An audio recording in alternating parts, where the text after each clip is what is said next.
السلام عليكم ورحمة الله تعالى وبركاته. مرحبا بكم أخوتي وأخواتي في هذا الفيديو. نتمنى لكم كيف ديما تكونوا بصحة جيدة إن شاء الله. في هذا الفيديو غادي نشوفوا أسباب ديال توقف الدعم الاجتماعي المباشر. بزاف ديال الناس توقف لهم الدعم في الآونة الأخيرة، وكذلك الجديد ديال دفعة فبراير، والناس اللي تعلقت لهم الدفعات ديالهم في المنصة ديال الدعم الاجتماعي المباشر. اشنا هما الحلول اللي غادي يديروا ان شاء الله باش يرجع لهم الدعم الاجتماعي المباشر؟ على العموم هذا الفيديو متعلق بالناس اللي تقطع لهم الدعم الاجتماعي المباشر، الاسباب والحلول. بالنسبة لأي واحد كيشاهد هذا الفيديو كيف العادة يدير اشتراك في القناة ويدير جيم، وكذلك خليو لي شي تعليق زوينة، وكذلك بارطاجيو مع خوتكم باش تعمل إفادة. فكيف كنقول ديما هاد القناة هي قناتكم وقناة إفادة للجميع. بالنسبة لأول حاجة، بالنسبة لدفعة فبراير 2026، فراه دفعة دازت الحسابات البنكية، دازت من نهار الجمعة في العشية الحسابات البنكية. ولكن الإشكال اللي كاين حاليا هو أن بزاف ديال الناس باقي ما توصلوش بها، خصوصا الناس اللي عندهم الحسابات وفتح الحسابات ديالهم في الوكالات الصغرى. بالنسبة لهاد الناس ان شاء الله ابتداء من غدا ان شاء الله نهار اثنين ولا ثلاث غادي ان شاء الله دوز لهم كذلك الحسابات البنكيه ديالهم وغادي يستافدوا منها. بالنسبه لهذا الشيء فيما يخص الناس اللي باقي ما توصلوش بالدفعه ديالهم، وكذلك بالنسبه للجديد ديال دفعه فبراير. بالنسبة للشق الثاني ديال هذا الفيديو فهو كيتعلق بالنسبة للناس اللي تقطع عليهم الدعم الاجتماعي المباشر. عندنا واحد الفئة اللي كيعلقوا لها الدعم الاجتماعي المباشر، يعني الدعم كيدوز لهم ولكن في المنصة ما كيدوز لهم الحسابات البنكية ديالهم.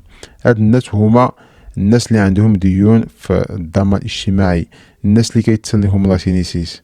هاد الناس هما العمال غير الأجراء، ولا كذلك الناس ديال أمو الشامل.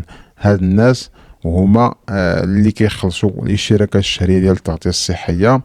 فاش ما كتخلص الاشتراكات الشهرية ديالك فراه كيتم تعليق الدعم الاجتماعي المباشر، يعني خاص كل شهر تخلص دوك الاشتراكات ديال التغطية الصحية، سواء ديال العمال غير الأجراء او الناس اللي منخرطين في امو الشامل. فاش توقف على هاد الاشتراكات وما كتأديهمش راه كيعلقوا لك الدعم الاجتماعي المباشر. ولكن فاش كتمشي كتأدي الاشتراكات ديالك وكتخلص الضمان الاجتماعي ومبقاش كيساليك والو، فراه كدوز واحد المدة وكيجمعوا لك دوك الفلوس ديال الدعم الاجتماعي المباشر وكيصيفطوهم لك الحسابات الحساب البنكي ديالك.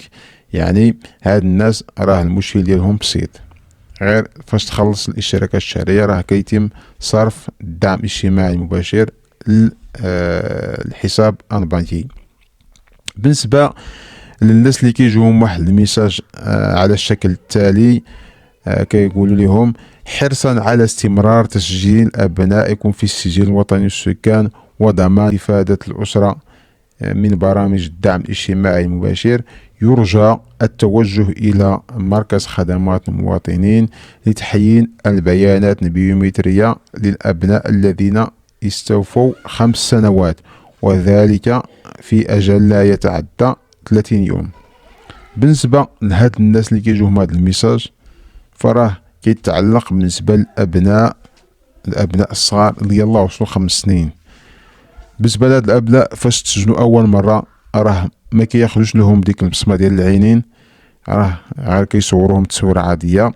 ولكن فاش كيوصلوا 5 سنين راه ضروري تمشيو لديك البلاصة فين تسجلتوا أول مرة في السجل الوطني للسكان، وتديو الابن ديالكم اللي وصل 5 سنين. علاش؟ باش ياخدوا ليهم بصمة ديال العين، يعني ضروري ياخدوا ليه بصمة ديال العين باش ما يتوقف لكم الدعم الاجتماعي المباشر.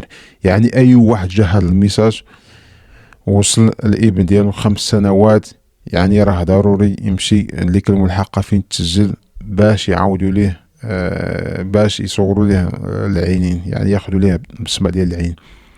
يعني الى شي واحد وصلوا هذا الميساج وما مشاش دار هاز التحيين، يعني راه كيوقفوا ليه الدعم الاجتماعي المباشر. بالنسبه كذلك لواحد الميساج كيجي بحال هذا الشكل، ولكن كيقولوا لهم انكم خصكم تحينوا المعلومات ديال البطاقه الوطنيه للاشخاص اللي وصلوا 16 سنه. يعني كذلك اي واحد عنده شي ابن وصل 16 سنه فراه ضروري يقوم بتحيين ديال المعلومات ديالو. اشنا هو المطلوب منه؟ هو غادي يمشي غادي يجمع الوراق ديال لاكارت ناسيونال، النسخه ديال عقد الازدياد، ويجمع التصاور، ويجمع شهاده السكنه، ويمشي يدفع داكشي عند البوليس. غادي يدفع لاكارت ناسيونال ديالو. ملي يدفع لاكارت، ملي يخرج ليه لاكارت، غادي يمشي غادي يدير ليه فوتوكوبي، وغادي يديه الملحقه فين تسجل اول مره، يعني فين تسجل في السجل الوطني السكان، وغادي يعطي لهم نسخه ديال عقد الازدياد باش هما يتكلفوا بتحيين المعلومات ديالو. يعني راه ضروري بالنسبه للابناء اللي وصلوا 16 سنه يقوموا بهذا الاجراء باش ما يتقطعش لهم الدعم الاجتماعي المباشر. بالنسبه لهاد الناس اللي عندهم الاطفال وصلوا 5 سنين، ولا الناس اللي عندهم ابناء وصلوا 16 سنه وما قاموش باي اجراء، يعني ما داوش ولا ديرهم ياخذوا بصمه ديال العين، بالنسبه للابناء اللي استوفوا 5 سنوات، وكذلك الناس اللي وصلوا 16 سنه ما قاموش بإدلاء بنسخة من البطاقة الوطنية، راه كيتم التشطيب عليهم. ركزوا مزيان على هذه الكلمة ديال التشطيب عليهم في السجل الوطني للسكان. يعني فاش يشطبوا عليهم في السجل الوطني للسكان راه اوتوماتيكمون راه كيتحيدوا كذلك من السجل الاجتماعي الموحد. فاش يتحيدوا من السجل الاجتماعي الموحد كيتحيدوا من الدعم الاجتماعي المباشر. وهنا اخوتي واخواتاتي واحد النقطه تركزوا عليها، راه كيطلع المؤشر. يعني فاش يتحيد واحد الفرد من افراد الاسره ويتشطب عليه من السجل الاجتماعي الموحد، راه كيطلع المؤشر. يعني يقدر يتحبس لكم الدعم الاجتماعي المباشر، خصوصا الاسره اللي عندها طفل واحد او طفلين، ولا الاسره اللي عندها المؤشر قريب يوصل 9.74، يعني راه غادي تقطع عليها الدعم الاجتماعي المباشر فاش يشطبوا على هاد الابناء.